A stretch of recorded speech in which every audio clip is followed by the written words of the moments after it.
পটল খেতে খেতে যখন আমাদের একঘেয়েমি হয়ে যায় তখন পটলের একটা সুন্দর রেসিপি তোমাদের সঙ্গে শেয়ার করলাম। এই রেসিপিটা ছোট থেকে বড় সবাই খেতে পারবে, ভাত, রুটি, পরোটা, লুচি সবার সঙ্গে, এবং শুধুও খেতে পারবে। তো চলো আজকে তোমাদের সঙ্গে শেয়ার করব পটলের একটা সুন্দর রেসিপি, যেটা দেখলে পরে ছোট থেকে বড় সবাই কিন্তু এক থালা ভাত চেটেপুটে খেয়ে নেবে। তো প্রথমে আমি কিছু পটল নিয়ে নিয়েছি আর সেগুলো একটু ধুয়ে নিয়েছি।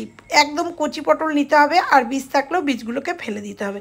তো দেখো প্রথমে কিছু পটল আমি ধুয়ে পরিষ্কার করে নিলাম। আর এই যে ওপরের যে পটলের একটা খোসা আছে না, এগুলো ছুললে হবে না, এগুলোকে চেঁচে নিতে হবে। ওপরের যে আস্তরণটা আছে সেটা একটা চাকুর সাহায্যে এই রকম আঁচড়ে নিতে হবে।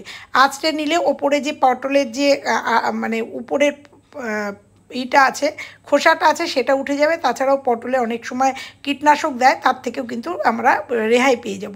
তো এবং যে জিনিসটা খুব সফট হবে। তো দেখো আমি এটাকে পুরোটাকে আঁচড়ে নিয়েছি। আমি এখান থেকে 4 থেকে 5টা পটল দিয়ে করলে পরেই তোমরা বুঝতে পারবো এত সুন্দর একটা রেসিপি, একদম নতুনত্ব রেসিপি, যে রেসিপিটা দিয়ে এক থালা ভাত কিংবা অনেকগুলো রুটি তোমরা একসাথে খেতে পারবে, এবং ছোট বড় সবাই খেতে পারবে। তো আমি বড় বড় দেখে 4টে পটল এখানে নিয়ে নিয়েছি। আর একটা পাশ তোমরা দেখতে পাচ্ছ, একটা পাশ কেটে দিয়েছি, একটা পাশ কাটিনি। আর এখানে আমি একটা পিলার নিয়ে নিয়েছি। তোমরা চাইলে মানে এটা সরু দিকটা তোমরা নেবে, তোমাদের কাছে যে ধরনের আলু ছুলনি আছে, মানে এই ঘষনি আছে, তোমরা নিয়ে নেবে। তো আমার কাছে এটা আছে, এটা দিয়ে আমি সুন্দর করে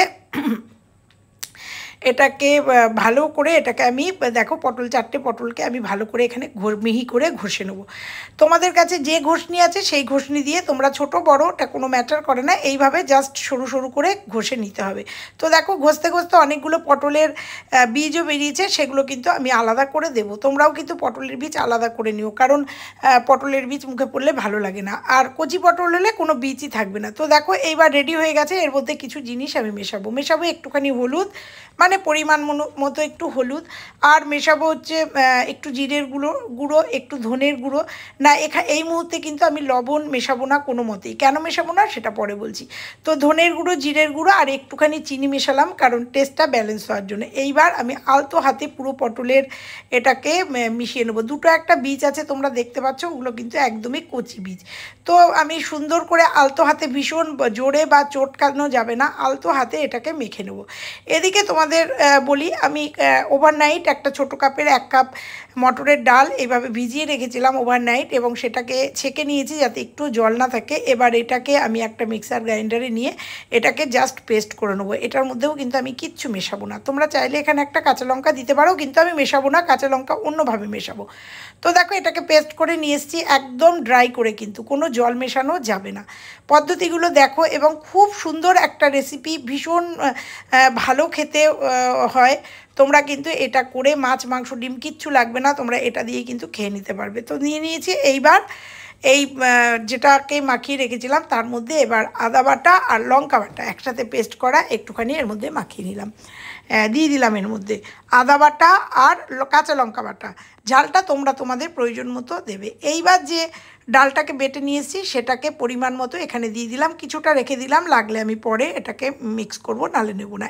এইবার কিন্তু আমি এখানে লবণ মেশাবো পরিমাণ মতো, এখানে মিশিয়ে নিলাম। আমি এখানে রক সল্ট খাই জন্য সেটাই মেশালাম। মিশিয়ে এবার আলতো হাতে আমি এটাকে মাখিয়ে নেবো। আবার বলছি, এটা কিন্তু জোর করে মেশানো মানে করা যাবে না। আর আগে লবণ মেশাইনি, লবণ মেশালে এটা থেকে জল বেরিয়ে যেত। এইবার আমি এখানে একটু কাশ্মীরি লঙ্কার গুঁড়ো দিয়ে দিলাম এটাকে কালার হওয়ার জন্য। তোমরা এটাকে স্কিপ করতে পারো, আমি কালারের জন্য একটু কাশ্মীরি লঙ্কার গুঁড়ো দিয়ে দিলাম। আবার বলছি, এটাকে কিন্তু খুব ভালো করে চটকে চটকে মাখা যাবে না, তাহলে কিন্তু এর থেকে জল বেরিয়ে যাবে। আর লবণ মেশানোর সঙ্গে সঙ্গে কিন্তু এই কাজটা করতে হবে, নাহলে এটা যদি স্টে হয়ে যায় তাহলে কিন্তু এটার থেকে জল বেশি বেরিয়ে যাবে আর এটার টেস্ট নষ্ট হয়ে যাবে। এবার ফ্রাইং প্যান একটা কড়াই বসিয়ে দিয়েছি, কড়াই দিয়ে দিয়েছি পরিমাণ মতো সর্ষের তেল। সর্ষের তেলে রান্নাটা করব, আর একদম ধোয়া ওটা গরম, তোমরা দেখতে পাচ্ছ। এবার গ্যাসটাকে কিন্তু আমি মানে কমিয়ে দিয়েছি, দিয়ে এবার সব এখান থেকে বড়ার আকারে করে নিয়ে আমি এর মধ্যে দিয়ে দেবো। আমি কিন্তু গ্যাসটাকে একদম লো করে দিয়েছি। প্রথমে তেলটা কিন্তু প্রচণ্ড পরিমাণে গরম করে নিতে হবে। তারপরে আমি দেখো সমস্ত এগুলোকে বড়ার আকারে বড়া ভেজে নেবো। তোমরা এটা ধোকার আকারেও খেতে পারো, বা এরকম বড়াও কিন্তু ডালের সাথে খেয়ে দেখো, মুচমুচে ভীষণ ভালো লাগে। তো দেখো সমস্ত বড়াগুলো আমি যতগুলো হয়েছে ততগুলো ভেজে তুলে নেব। তেলটা গরম করে দিয়ে একদম লো ফ্লেমে বড়াগুলো ভাজতে হবে। এদিকে আমি একটা মশলা বানাবো।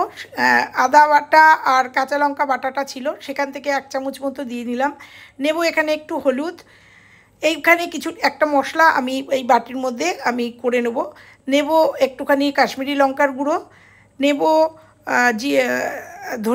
ধনের গুঁড়ো, নেব জিরের গুঁড়ো। এগুলো তোমরা বেটেও নিতে পারো। তো ধনের গুঁড়ো, জিরের গুঁড়ো এগুলো যেহেতু শুকনো মশলা, এগুলো একটু জল না দিলে পরে পুড়ে যায়। নেব একটা টমেটো পিউরিট করে রেখেছিলাম, সেই টমেটোটা নিয়ে নেবো, খানিকটা জল দেব, কারণ এইগুলো যদি জল দিয়ে না মেশানো যায় তেলের উপর দিলে এই মশলাগুলো পুড়ে যায়। ওই জন্য আমি সুন্দর করে একটা পেস্ট বানিয়ে নিলাম। আর লবণও দিয়ে নিয়েছিলাম পরিমাণ মতো, সেটা স্কিপ হয়ে গেছে। তো দেখো এদিকে কিন্তু সব বড়াগুলো ভেজে নিয়েছি। বড়াগুলো এমনি মুচমুচেও কিন্তু তোমরা খেয়ে নিতে পারো। যে তেলটা বাঁচলো সেই তেলটার মধ্যে আমি একটা লঙ্কা আর একটা শুকনো লঙ্কা আর একটুখানি জিরে ফোড়ন দিয়ে দিলাম। দিয়ে ভালো করে নেড়ে ফোড়নটাকে একটুখানি ভেজে নিলাম।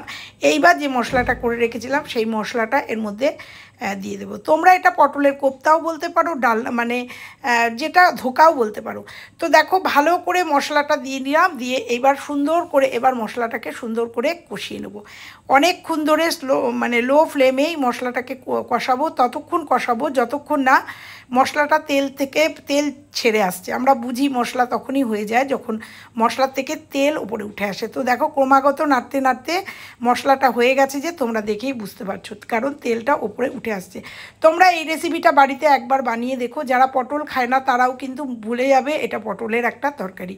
তো দেখো ভালো করে মশলাটাকে কষিয়ে নিলাম। কষিয়ে নিয়ে আমি এখানে একটু ঈষদুষ্ণ গরম জল দেবো।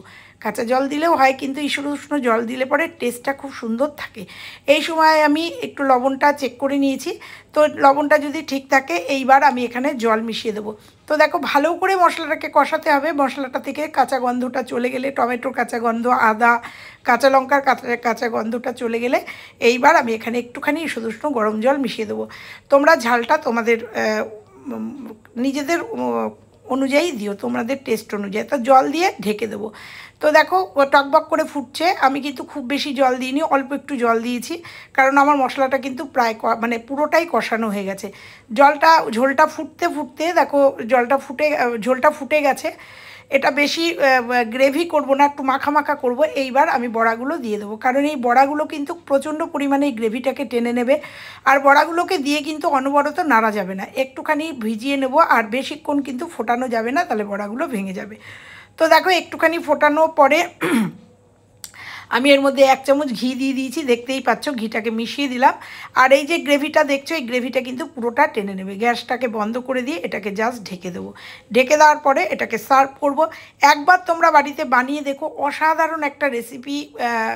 এই পটলের, যারা পটল খায় না তারা কিন্তু চেটে পুটে খাবে। এটা ভাত, রুটি, লুচি, যার সাথে পরোটা, যার সাথে হোক ভীষণ ভালো লাগবে। আর যদি শুধুই ধোকা বড়া করে খাও, তাহলে কিন্তু ডালের সাথে মুচমুচে বড়াও খেতেও খুব ভালো লাগবে।